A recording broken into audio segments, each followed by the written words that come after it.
Project Red Light is a program to test these vehicles and extract as much information as possible from the alien connected projects to find out how these things operate and gain as much information to possibly use this for our advancement, for our, like I said, for our fighters and bombers and for our space connected projects.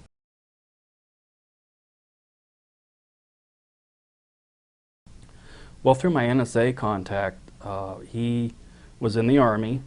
The NSA is a part of the Army.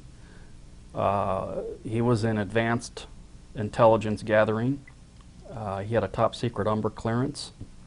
He had told me that the NSA is fully aware of the extraterrestrial presence, and he had received several transmissions from the Pentagon and from other satellite monitoring stations of the NSA that they were tracking ETVs, extraterrestrial. That stands for extraterrestrial vehicles. Basically, that's the information that the NSA is refusing to release regarding the tracking.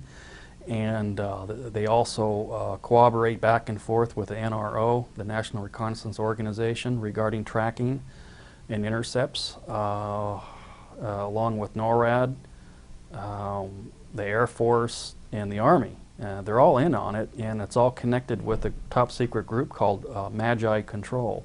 Magi Control is controlled by Office of Naval Intelligence. It's a top secret collection group like the Central Intelligence Agency and the NSA. In fact, the ONI is just like the CIA.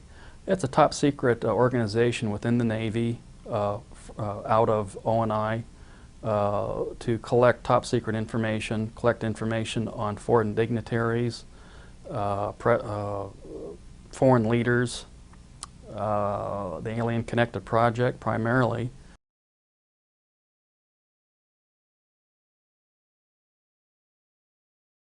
And Henry Kissinger headed some sort of a study group back in the 50s to study the ramifications of this information if it had leaked through a credible source. In fact, Jimmy Carter was not brought into the loop. For some reason, the control group, they don't trust the guy for some reason. They don't trust Jimmy Carter. They were afraid that he would come out and make statements, blanketed statements to the news media.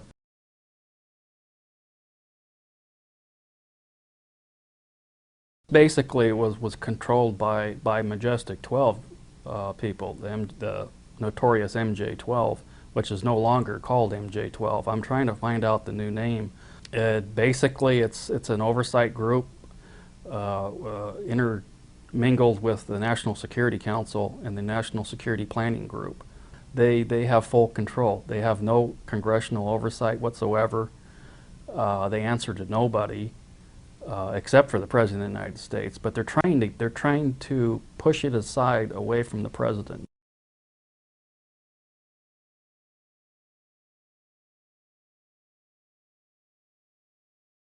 He was a civilian, but had done a lot of work with NASA on a lot of committees and what have you. And I think his problem was the fact that he hadn't heard about this as being a real subject.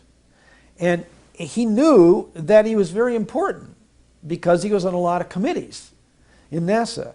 And since he was very important but hadn't heard about this thing, this couldn't be true. And then he said a very curious thing. I wouldn't believe it even if it was real. This is a direct quote from his email to me. I would not believe this even if it was real. I've talked to a number of people who've studied this issue and feel that the, quote, cover-up of this issue that has been going on for the last 50 years is probably the biggest single threat to our democratic society it has ever faced since the Constitution was founded and this country was founded in 1776. We are at a major crossroads in how our society and our democratic society and government function. because this topic is not under control of our elected government. It is not under control of our judicial government. It is under control of others. The fact that the government, at this point, I know we've been investigating since 1947, has not come up with an answer, to me, indicates that there's something seriously wrong. Are we this incompetent in science? I don't think so. Are we this incompetent in intelligence? I know we're not this incompetent in intelligence. Now, the image put out, Project Blue Book, when it was closed by Dr. Condon's group, I have every reason to believe that this was a total deliberate whitewash. My judgment is that there's an excellent chance that elements of the United States government, for reasons unknown, have failed to advise the public. After this happened in Oregon, and I came home on leave and told my dad about it, he was red, white, and blue through and through, World War II hero and all this, and very patriotic. And I was explaining to him about these UFOs that we've routinely seen out there. And he said, no, he says, the government says there are no UFOs. I'm saying, Dad, I've seen these, on radar with my own eyes. And so he was torn. The government would never lie to him. Here's his son. I've never lied to him. So he just didn't know what to do. And it wasn't until years later, till after Watergate, that he said, hey, sit down and tell me about this. The government's lying to me.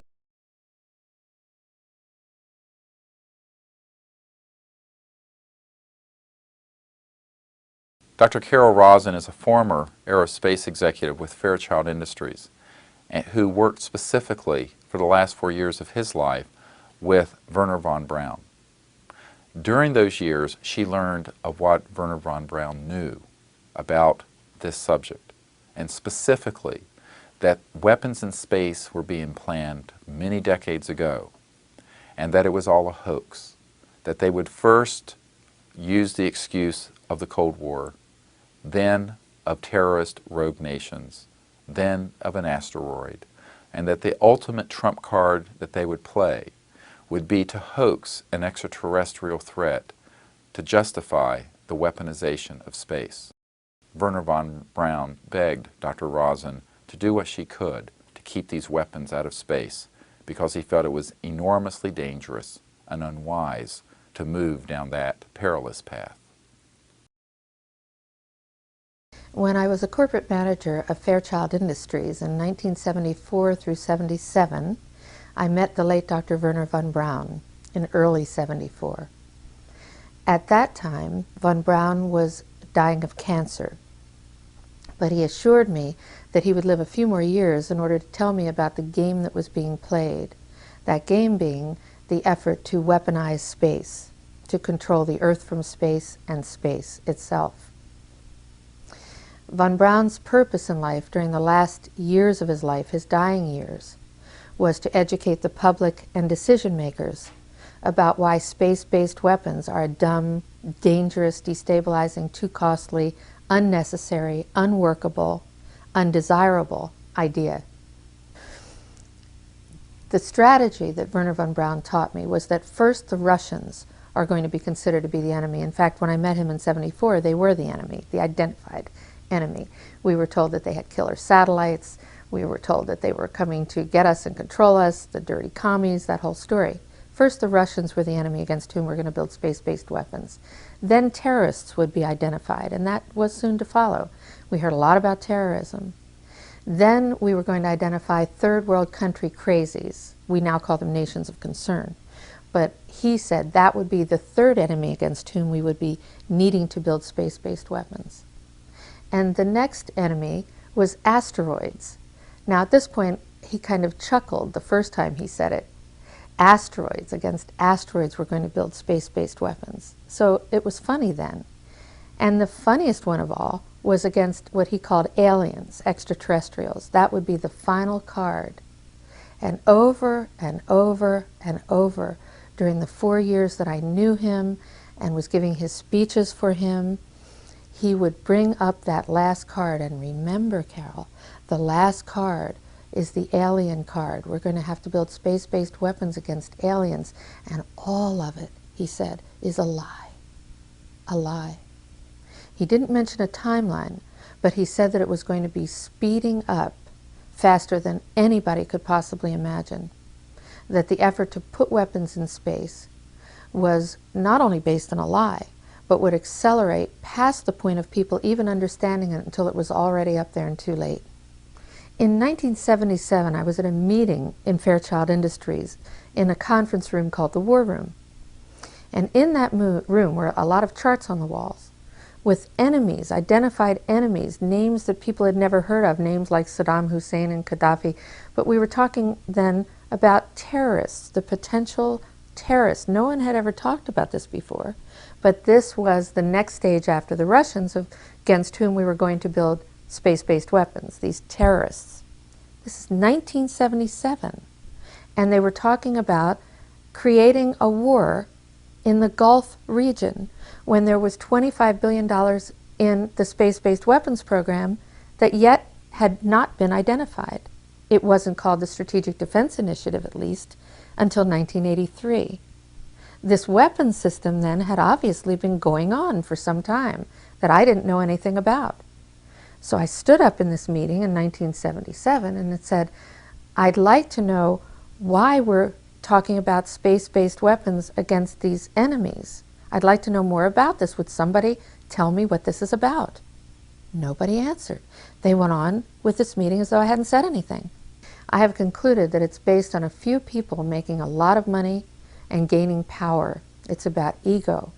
It's not about our essence and who we really are on the planet and loving each other and being at peace and cooperating, using technologies to solve problems and heal people in the planet. It isn't about that. It's about a few people who really are playing an old, dangerous, costly game for their own pocketbooks and power struggle. Now, some would like for us to believe and like to develop the idea that the aliens and people are our enemy now, but that's not true. There's no proof that I have ever read in any official document. Well, if they were hostile, my own knowledge is, and feeling, I don't know about all of them, is that we could have been, with their weaponry as it might be used, it could have destroyed us a long time ago. The ballistic missile defense system is probably a pipe dream in the sense that if what it's designed for is that you know where it's coming from. And when we had Russia, there was a 50-50 chance that you knew about where it would be coming from. With the rogue nations we have today, it's absolutely ludicrous. In the 50s, they built a nuclear warhead that fit inside a Sparrow, AIM-7 Sparrow, which has an 8-inch diameter body. And that was a quarter-kiloton weapon. That'll fit inside any briefcase you can think of. Now, the guy may die carrying it, but he's going to die anyway, so what difference does it make? I'm far more afraid of that than if beings can travel in time-space, then anything we would put in orbit as a weapon would be like going against Genghis Khan with a firecracker. Weapons in space is still a big enigma. Black covert operations have always been trying to do something like that. When Star Wars was brought out as an idea, which was before Reagan actually, and incorporated into his administration, it became pretty much a window dressing, as one people would call it, but there was a lot of truth behind what they were trying to do. They knew the basic principle of what they wanted to do. They wanted a weapon system they could put in space that would stop a ballistic missile. That was the concept. Now, if that ballistic missile happened to be coming from another direction other than earthbound, could it do the same thing? Or was it a ballistic missile? You know, concepts were there. Ideas were there.